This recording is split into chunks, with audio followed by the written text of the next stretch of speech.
कुछ ये basic basic नियम है, इस बेसिक नियम को फॉलो करके आप दुनिया जहां की सारी चीजों को पा सकते हो। ये नियम है सर 4C रूल। ओके, ये 4C रूल क्या कहा जाता है? एक दो 4C नियम इसको हम लोग बोलते हैं। एक सी है जिसको बोलते हैं कंसिस्टेंसी, एक सी है क्रिएटिविटी, एक सी है कंप्लीटनेस, एक सी है कमिटमेंट। ओके, ये सर सी कंसिस्टेंसी का क्या मतलब होता है?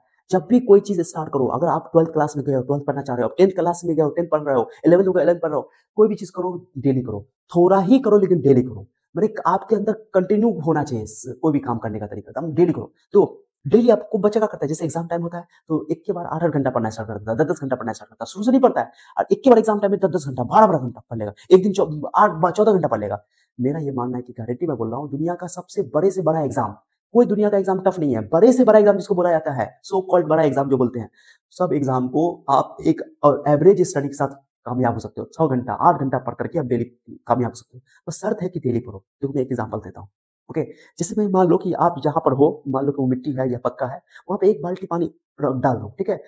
एक बाल्टी पानी उछलने से आपको उस जगह पर, पक्का पर या मिट्टी पर कोई ज्यादा असर नहीं पड़ेगा, उस पर छेद नहीं होगा, ज्यादा असर नहीं होगा। लेकिन अगर उसी जगह पर एक बूंद बूंद पानी 24 घंटा गिराया जाए, लगातार गिरे, अक्सर बारिश में देखोगे, या चापाकल पे देखो, चापाकल जहां पर होता है गांव घर में देखोगे तो पक्का पर वहां पे छेद हो जाता है जहां पर पानी गिरता है। बाल्टी का पाल्टी पानी गिरा दोगे तब छेद नहीं होगा, लेकिन एक बूंद बूंद पानी जब गिरता है ना तो वो छेद कर देता है। क्या वजह है बताओ? एक बूंद बूंद पानी असरदार है कि एक बाल्टी पानी गिराना असरदार है?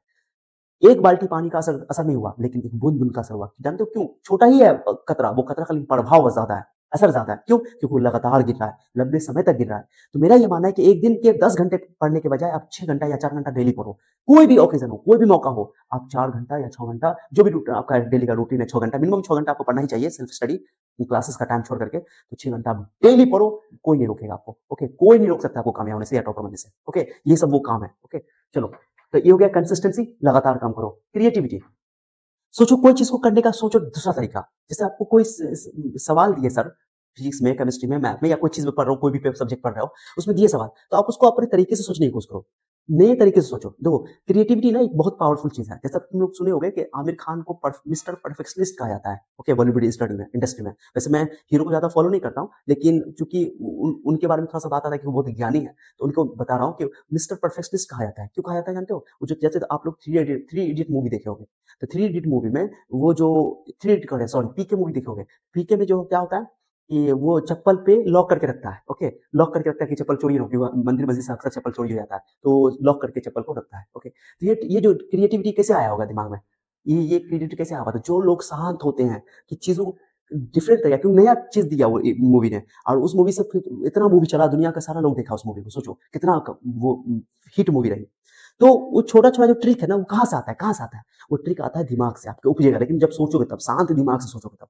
क्रिएटिविटी मतलब कि एक ही चीज को करने का कई तरीका होता है, आप एक नया तरीका डेवलप कर रहे हो, तो क्रिएटिविटी करने का कोशिश करो। कोई सब डिफरेंट कुछ चीज याद करने के लिए सर दिए हैं, तो उसको अपने हिसाब से याद करो। किताब को पढ़ो, उस किताब को पढ़ो, एक किताब को 2-3 बार पढ़ो, और सर की कंसेप्ट को समझो, चीजों को समझो, और उसका एक नया चीज अपने हिसाब से लैंग्वेज लिखो, अपना आंसर लिखो, तो वो क्रिएटिविटी कराता है। अब क्रिएटिविटी जानते हो, एक अशांत दिमाग में कभी क्रिएटिविटी नहीं हो सकता है, रचनात्मकता कभी नहीं हो सकता है। एक रचनात्मकता, क्रिएटिविटी उसी दिमाग में होगा जो शांत होगा, अशांत में नहीं, शांत दिमाग में क्रिएटिविटी होता है। अब कोई बच्चा इधर भी ध्यान दे रहा है, उधर भी ध्यान दे रहा है, पढ़ने के टाइम मोबाइल यूज कर रहा है, वो यूज कर रहा है, वो यूज कर रहा है, वो कभी क्रिएटिव नहीं हो सकता है। क्रिएटिविटी शांत दिमाग में आता है। वही मैंने स्पिरिचुअलिटी जो बताया, जो बच्चे मजहब को फॉलो करते हैं, अपने धर्म के काम को करते हैं, तो उनको ये पावर आ जाता है। ठीक है, चलो, सी सर कंप्लीटनेस, कोई काम की जिम्मेदारी लो कि नहीं हम आज इस चैप्टर को पढ़ना है तो पढ़ना है, इस टॉपिक को खत्म करना है तो करना है, सर होमवर्क दिया, होमवर्क कंप्लीट करना है तो करना है। अपने आप से कमिटमेंट पूरा करो, वायदा पूरा करो, प्रतिबद्धता बोलते हैं इसको। अगर आपने वादा किया है, ठाना है, तो ठान को इसको पूरा करो, कोई काम को अंजाम तक पहुंचाओ। इसके लिए जो मैंने एक शेर बोला है, उसे बताऊंगा आगे कि कंप्लीटनेस, कि अगर आपने कोई काम ठाना है कि नहीं मुझे नीट निकालना है तो निकालना है, जेई निकालना है तो निकालना है, अंत तक लगे रहो, चाहे हो ना हो। देखो एग्जाम निकलना ना निकलना मैटर नहीं करता है, लेकिन आप अपना 100% अगर दोगे ना, तो आपको इस बात का मलाल नहीं रहेगा कि सर हमने नहीं दिया। ओके, आप जरूर कामयाब होंगे, उसका यूज वहां पर ना हुआ हो, लेकिन बाद में उसका फायदा आपको जरूर आएगा। बस आपको मलाल नहीं रहेगा अगर आपने अपना 100% दिया तो, और कुछ कमी रह गई तो आपको अपने मलाल होगा कि आपने अपना मेहनत नहीं किया। बस यही है। तो कोई काम को ठानो तो कंप्लीट करके रखो, तब खत्म करो। उसके बाद एक कमिटमेंट, कंप्लीटनेस, कमिटमेंट वादा ठान लिया, एक तो खत्म करके रहो। ये कंप्लीटनेस का मतलब है कि आप जो काम ठाने हो उसको कंप्लीट करके रहो। अब कमिटमेंट की जो चीज आपने सोचा है वो करो, करो। ये दोनों मतलब सेम ही है। तो ये 4 सी नियम है, कंसिस्टेंसी, क्रिएटिविटी, कंप्लीटनेस और कमिटमेंट। ओके, इन दोनों शब्दों में थोड़ा सा अंतर है, लेकिन मैंने बताया कि जो काम को ठानो उसको खत्म करो, और कमिटमेंट जो चीज आपने अपने से वादा किया उसको पूरा करो, ये चीज है। या किससे वादा किया है, कुछ बात किया, वादा खिलाफी नहीं, वादा पूरा करना अच्छे बच्चों की पहचान है, अच्छे स्टूडेंट की पहचान है, अच्छे इंसान की पहचान है।